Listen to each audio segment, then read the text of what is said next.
నమస్తే మిత్రులారా, మనం ఏదైనా పదంలో వీసి కాంబో వెతికిన తరువాత ఆ వెంటనే వచ్చే అక్షరం వోవెల్ అనగా వి అవుతుంది, లేదంటే కాన్సనెంట్ అనగా సి అవుతుంది. ఒకవేళ వోవెల్ అయితే మన కాంబినేషన్ అవుతుంది విసివి. అదే ఒకవేళ కాన్సనెంట్ అయితే మన కాంబినేషన్ అవుతుంది విసిసి. ఈ వీడియోలో మనం విసివి కాంబినేషన్ వచ్చే పదాలను చూడబోతున్నాం.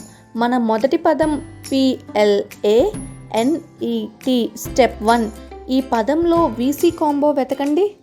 నా వీసీ కాంబో అవుతుంది AN. ఈ వీసీ కాంబో తరువాత వచ్చిన అక్షరం ఈ అనగా ఓవెల్. కాబట్టి ఈ పదంలో నా కాంబినేషన్ VCV.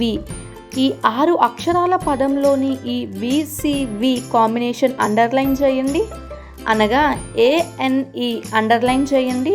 అలాగే ఇప్పుడు నేను చెప్పబోయేది జాగ్రత్తగా వినండి. పదంలో VCV కాంబినేషన్ ఉన్నప్పుడు మనం V మరియు C మధ్యలో విరవాల్సి ఉంటుంది. మరి మనం ఈ పదంలో ఎక్కడ విరవబోతున్నాం? A మరియు N మధ్యలో విరిచిన తరువాత నాకు ఇచ్చిన ఈ పెద్ద పదం 2 ముక్కలుగా అయింది. మొదటిది PLA మరియు రెండవది NET. ఈ ముక్కలైన పెద్ద శబ్దం ఇంకా ముక్కలు చేయవచ్చా? ముక్కలు చేయవచ్చు. ఒకవేళ ఆ ముక్కలలో మనకు VCV లేదా VCC కాంబినేషన్ కనిపిస్తే PLAలోని VCV లేదా VCC లేదు. అదేవిధంగా NETలో కూడా VCV లేదా VCC లేదు. దీని అర్థం ఈ 6 అక్షరాల పదం 2 ముక్కలుగా అయ్యింది. మొదటిది PLA మరియు రెండవది NET. ఇప్పుడు దీని ఉచ్చారణ చేయండి. ఎలా ఉచ్చరిస్తాం? మనం ఎలిమెంటరీ రీడింగ్లో పిల్లలకు ఈ చిన్న పదాల ఉచ్చారణ ఎలా చేయాలో నేర్పించేశాం. కాబట్టి PL అవుతుంది ప్లా. PLకు నేను ఏ కలిపినప్పుడు అవుతుంది ప్లా. అదేవిధంగా Nకు ఈ కలిపినప్పుడు అవుతుంది నే. దాని తరువాత T కలిపితే అవుతుంది నెట్. కాబట్టి ఈ పదం అవుతుంది ప్లానెట్. గుర్తుంచుకోవాల్సిన ఒక ముఖ్యమైన విషయం, విరిచే ప్రక్రియ మనం మనసులో చేయాలి. అలాగే ఆ పదం ఉచ్చరించే అప్పుడు 2 ముక్కలను ఒకటిగా చెప్పాలి, విరవకుండా. ఇప్పుడు మనం రెండవ పదం చూద్దాం. దీని స్పెల్లింగ్ MINIMUM. ఇప్పుడు మనం ఈ పదాన్ని చదవాలి.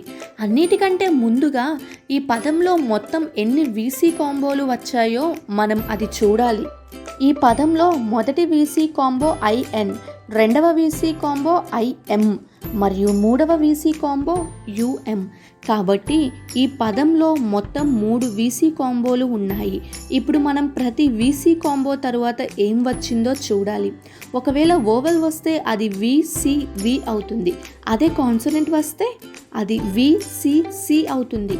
కాబట్టి IN తరువాత I వచ్చింది అంటే INI అవుతుంది VCV. అదేవిధంగా IM తరువాత U వచ్చింది అనగా కాంబినేషన్ VCV అవుతుంది. దీని అర్థం ఈ పదంలో మొత్తం 2 VCV కాంబినేషన్లు వచ్చాయి, INI మరియు IMU. ఎప్పుడైతే VCV కాంబినేషన్ వస్తుందో అప్పుడు మనం V మరియు C మధ్యలో విరవాలి అని చూసాం. మరి మనం ఎక్కడ విరుస్తాం? I మరియు N మధ్యలో. కాబట్టి నా మొదటి భాగం MI అవుతుంది మరియు దాని తరువాత ఉన్న అక్షరాలు రెండవ VC కాంబో IMU. కాబట్టి మనం I మరియు M మధ్యలో విరుస్తాం. కాబట్టి ఈ పదంలో ముక్కలైన భాగాలు మొదటిది MI, NI రెండవది మరియు మూడవ భాగం MUM. UM తరువాత ఏ అక్షరము లేదు కాబట్టి దానిని ముక్కలు చేసే ప్రయత్నం మనం చెయ్యము. ఇప్పుడు ఈ పదాన్ని చదువుదాం. MI మీ, NI నీ, MUM మమ్. కాబట్టి ఈ పదం అవుతుంది మీ, నీ, మమ్, మినిమం. చెప్పేటప్పుడు ముక్కలుగా కాదు, మొత్తం పదాన్ని ఒక్కటిగా చెప్పాల్సి ఉంటుంది. ఇప్పుడు మనం మూడవ పదాన్ని ఉదాహరణగా తీసుకుందాం. ఈ పదం యొక్క స్పెల్లింగ్ LIMIT. ఈ పదంలో మనం ముందుగా వీసీ కాంబోలను వెతకాలి.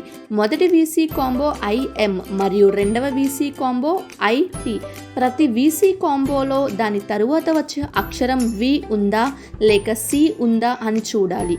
మొదటి వీసీ కాంబో తరువాత I వస్తుంది, కాబట్టి నా VCV కాంబో IMI అయింది.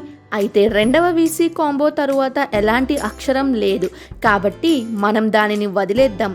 పదంలో మనకు VCV కాంబో వచ్చినప్పుడు V మరియు C మధ్యలో విడవాలి, కాబట్టి ఈ పదం I మరియు M మధ్యలో ముక్కలు చేయబడుతుంది. ఇప్పుడు మనం ఈ పదం 2 ముక్కలు చేయబడింది. మొదటి భాగం లి మరియు రెండవ భాగం MIT మిట్ లిమిట్. చెప్పేటప్పుడు ఒకటిగా చెబుతాం, LIMIT లిమిట్. కాబట్టి ఈ వీడియోలో మనం మొత్తం 3 పదాలు చూసాం. మొదటిది ప్లానెట్ అనగా గ్రహం, రెండవది మినిమం అనగా కనిష్టం, మూడవది లిమిట్ అనగా హద్దు. ఈ వీడియోలో మనం VCV కాంబినేషన్ వచ్చిన పదాలను చూసాం. తర్వాత వీడియోలో VCC కాంబినేషన్ వచ్చే పదాలను ఎలా విడవాలి మరియు వాటిని ఎలా చదవాలో చూద్దాం.